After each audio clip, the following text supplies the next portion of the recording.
Il est 12h18 et je vous propose d'écouter ce que disait Bruno Retailleau ce matin sur les voiles et notamment sur les femmes qui portent le voile et qui accompagnent les enfants dans les sorties scolaires. Sur les accompagnatrices scolaires, pour moi, c'est l'école hors les murs. Or, la loi de 2004 concerne l'école dans les murs.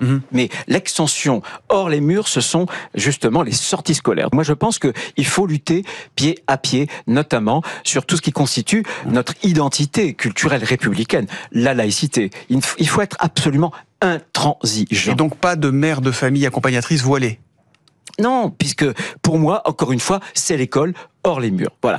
Et ça, pour moi, c'est un principe qui est un principe fondamental. Alors, je vous propose d'écouter Audrey qui est avec nous. Bonjour Audrey qui habite Lyon et qui a un témoignage peut-être intéressant à nous faire écouter. Bonjour Audrey. Bonjour Pascal, merci pour tout ce que vous faites et merci à toute l'équipe. Vous êtes gentille. Vous êtes auto-entrepreneuse. Dans quel domaine d'ailleurs ? Moi, je vends des objets de collection. Ah, mais de quelle collection ? Plutôt de collections antiques, disons. Antiques. Donc, voilà. C'est un certain prix quand même, j'imagine. C'est un certain prix, mais là... Des objets antiques, par exemple, qu'est-ce que vous... Moi, je pourrais vous vendre Olivier Guédec, qui est une antiquité à lui tout seul. Non, une relique. Oui. Non, mais par exemple, Georges Fenech, je ne sais pas, soyez gentil avec lui. Bon, mais quel objet... Il est lyonnais, vous avez raison. Quel objet, par exemple, antique vous avez vendu ces dernières heures, ça m'intéresse. Eh bien, on peut avoir des moulures, ce sont des reproductions, évidemment, par exemple, de Pompéi, ce genre de choses. Ah oui, d'accord. Donc, c'est des objets antiques, mais qui ont été refaits ces dernières années.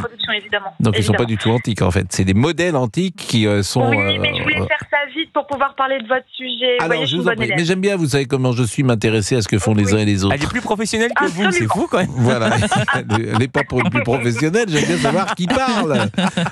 Bon, alors Audrey, sur le voile, dites-nous tout. Alors déjà, je suis tellement heureuse d'entendre Bruno Retailleau le dire, puisque c'est une des seules personnes qui a finalement le courage de dire ce que toutes les femmes en France pensent.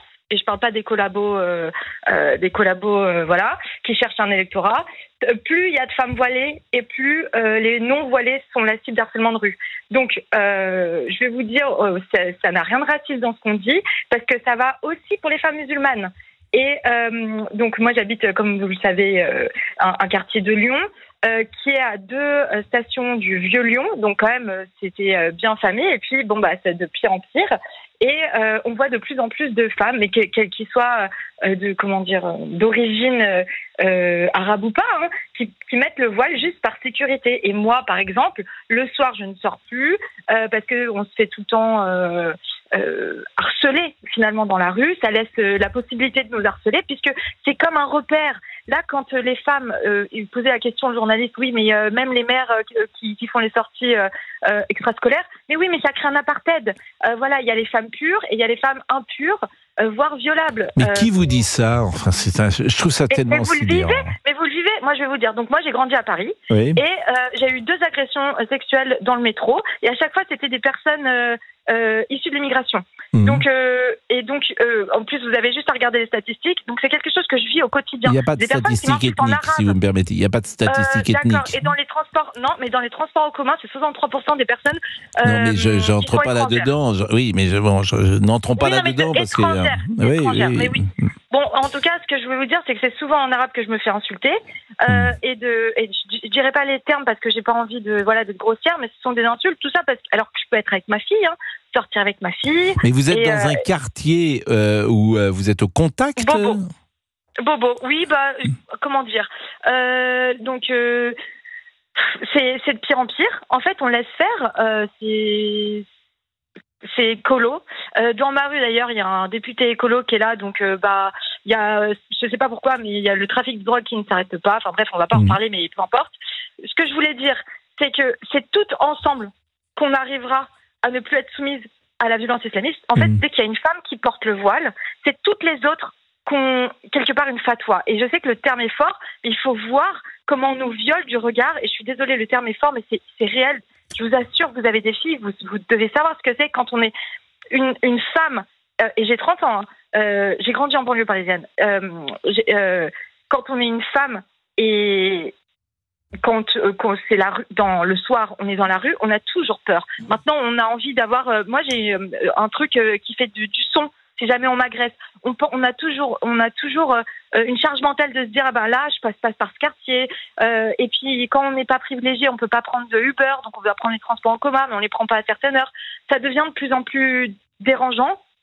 Et enfin, tout ça pour dire que quand on n'a pas le voile, moi, ça m'est déjà arrivé de me courir la tête justement pour pas être embêtée. Je vous assure, c'est vrai. Et c'est pas. Et le pire, c'est que ça crée cette soumission. Et il y a des femmes qui ont beaucoup de courage, comme Mila, qui elle ose dire et qui se fait harceler aujourd'hui. Et comme on veut pas se faire harceler, comme les politiques ils veulent pas se faire harceler, ils sont là ils font du clientélisme. Vous savez très bien communautaire. Eh bien, on va avoir des Sandrine Rousseau qui ont complètement abandonné les femmes, qui ont complètement abandonné la liberté d'expression, etc., etc. Et voilà ce que j'avais à dire. Bah écoutez, ce que vous dites est évidemment un témoignage et je ne peux pas vérifier, je dis souvent ça à l'antenne, ce que vous dites. Mais j'ai demandez à n'importe quelle femme. Ah non, mais j'ai plutôt envie de vous croire. J'ai plutôt envie de vous croire. Oui, bien sûr. De 30 ans, si elles se sont déjà fait harceler dans la rue, et quel est le type de profil qui les harcèle? Non, mais j'entends ce que vous dites. Que la société, que la France change, qu'il y a plusieurs France qui se mettent en place aujourd'hui, et que ça nous interroge évidemment, et que là, on n'est pas sur la police ou sur la justice. C'est ça qui m'ennuie. C'est-à-dire que les solutions, c'est un changement d'état d'esprit. C'est un rapport à la femme différent. C'est un rapport au monde différent. C'est un rapport à la tolérance différente. C'est un rapport à ce que c'est que c'est pas des jeunes filles qui veulent porter le voile parce que parfois on les voit enlever leur voile quand elles bien sont sûr, bien sûr. Mais moi, je vous assure, ça me fait peur parce que ce Moyen Âge ou ces comportements moyenâgeux qui reviennent, on n'imaginait pas, je n'imaginais pas, personne n'imaginait dans les années 80 ou 90 que ce que nous avons mis en place, parfois pour de bonnes intentions, allait rendre la société telle qu'elle est aujourd'hui. Alors c'était quoi les bonnes intentions? C'était venez comme vous êtes. C'était ça l'idée.